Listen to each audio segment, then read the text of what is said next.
Today I will show you a horror, mystery, thriller film from 2017, titled Get Out. Rose arrives at her photographer boyfriend Chris's apartment with pastries and coffee. They're getting ready to go away for the weekend to visit her family, and he's concerned that they don't know she's dating a black guy. She assures him that, while they will likely say some stupid things, they are incredibly progressive. Her dad would have even voted for Obama a third time if he could have. Chris asks if he's the only black guy she's ever dated, and she says he is, but she's confident that her parents will be totally cool. On the ride to her parents' home, Chris goes for a cigarette, but Rose takes it and throws it out the window, warning that her parents would hate that she dates a smoker. Chris calls his buddy Rod, a TSA agent at the local airport, and reminds him to take care of his dog and not to feed him people food.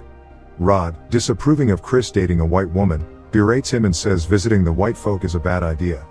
He also flirts a bit with Rose, and Rose thinks it's sweet when Chris gets a bit jealous. While they're deep in conversation and not entirely paying attention to the road, a deer darts out in front of the car and gets hit.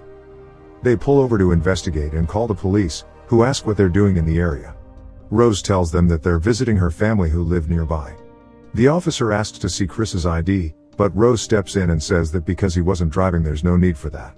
The officer lets them go, and Chris tells Rose that it was hot the way she stood up for him to the racist policeman. Chris and Rose arrive at her parents' home and are greeted with a warm welcome. Her father, Dean Armitage, is a neurosurgeon who tells Chris that he would have voted for Obama a third time if he could have. Her mother, Missy Armitage, is a hypnotherapist. While Dean is giving a tour of his house, he introduces Chris to Georgina, the housekeeper, and Walter, the groundskeeper. Dean acknowledges that it looks bad, two wealthy white people having two helpers who are black, but they were hired to take care of his parents and Dean would have felt bad letting them go. They all get together for afternoon tea. Missy stirs her tea and lightly taps her spoon against the teacup 3 times. Chris explains his family situation, that his father left when he was young and his mother died after being hit by a car when he was 11. Chris is uneasy. That's when Dean talks about his smoking addiction and that Missy can help him with his nicotine addiction through hypnosis, but he doesn't feel cool with people tooling around in his head. While pouring Chris a drink, Georgina sort of short-circuits, and Missy tells her to go get some rest. The Armitages tell Rose that they're having their big party tomorrow. She's surprised and they remind her that it's the same day every year. Rose's brother Jeremy arrives. He's an aggressive, spoiled rich kid. That night at dinner, a drunk Jeremy starts telling stories about Rose. When Missy goes to get dessert, Chris sees Georgina standing with a cake in an intimidating pose. He starts getting unsettled. Chris and Rose retire to their room where she apologizes for her family and they go to sleep. Chris can't fall asleep, so he sneaks out for a smoke. While outside, he sees Walter charging at him in the distance, but at the last moment he makes a sharp turn and runs off. Shortly after, he gets frightened by Georgina staring at her reflection in the glass door, making him unsettled. When sneaking back to his room, Missy intercepts him by turning on a light. She reiterates that smoking is a bad habit and insists on helping him quit. He sits down but mocks the notion of hypnotism, unaware that she is slowly hypnotizing him, using her teaspoon as a focus object. She brings him back to the night his mom died when he was 11 and starts asking him questions which he is uncomfortable answering, but he doesn't seem to be in control anymore. Chris is doing the same thing he did back then, digging his nails into the arms of the chair, and starts feeling pain and regret for not doing more that day. She taps her teacup with her spoon 3 times and tells him to sink. 11-year-old Chris sinks into his bed, while present-day Chris sinks into blackness, seeing himself and Missy far above. His consciousness has left his body, which is paralyzed in the chair. Chris wakes up, thinking that all of that was a nightmare. He sees that Rod has sent him a picture of him pretending to give his dog beer and plugs in his phone. He makes small talk with Walter, and gets weirded out by his responses. He also learns that last night wasn't a dream. Chris tells Rose that he thinks her mom hypnotized him last night. He has vague recollection of what happened, and the thought of a cigarette makes him want to throw up. The Armitages' wealthy friends arrive for the big party. It's mostly older white people who keep making comments about his build and looks. He gets uncomfortable and wanders off. He notices another black guy, Andre, about the same age as him, and Chris tries to bond with him, but he also acts stiff and unnatural like Walter and Georgina. When a lady comes to separate them, Chris tries to fist bump him. Instead, Andre grabs his hand like a handshake. The lady brings him to a group of people and Andre shows himself off.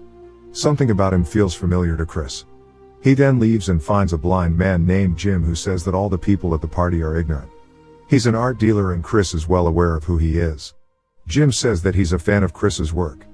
He recognizes the irony of a blind art dealer but tells him that he has a really good assistant who is great at describing pieces. Kais feels like this was his first normal conversation today. As he enters the house, all the guests are talking, but when Chris gets up the stairs they go completely silent and listen to what he does. He goes in the room and finds his phone unplugged. Chris calls Rod and tells him everything that's been going on. Rod becomes overly suspicious and starts connecting the dots, like how the other black people there are hypnotized and that he needs to get out of there. Chris tells him to cut the crap and hangs up. Chris tells Rose that someone unplugged his phone and how weird everything is. She tells him he's just being paranoid because he's in an uncomfortable situation and walks away. Chris is about to leave. He's blocked by Georgina, who apologizes for unplugging his cellular phone in an unusual manner. He says that it's fine and that he didn't mean to rat her out. She doesn't understand. So he clarifies that he didn't mean to get her in trouble. She gets weird and lets out a single tear while telling him that the Armitages treat her like family. He just assumes that Georgina is crazy. Chris goes back outside and tries to discreetly take Logan's picture with his phone to send it to Rod, but has forgotten to turn off the flash. As soon as his phone flashes he goes from overly prim and proper to gibberish. His nose starts bleeding and he jumps at Chris, telling him, "Get out. Get the hell out while you still can." Rose is freaked out now too. She asks her dad what happened and he explains that the flash just caused the man to have a seizure. The man comes out and apologizes for upsetting everyone and says he must return home. Chris and Rose go for a walk and Chris tells her that he's sure he recognized the guy and that something strange is definitely going on. She agrees by saying that it did not seem like a seizure at all.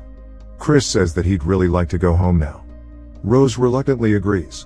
She says she will make up something to tell her parents. Meanwhile at the terrace, Dean is holding a silent auction with his guests, who hold up bingo cards to bid. Next to him is a picture of Chris. Jim wins the auction. Chris goes to pack his belongings and gets a call from Rod, who tells him that the guy in the picture is a guy they knew named Andre, who used to work at a movie theater but went missing some weeks ago. The phone battery dies. Chris notices that the closet door is open.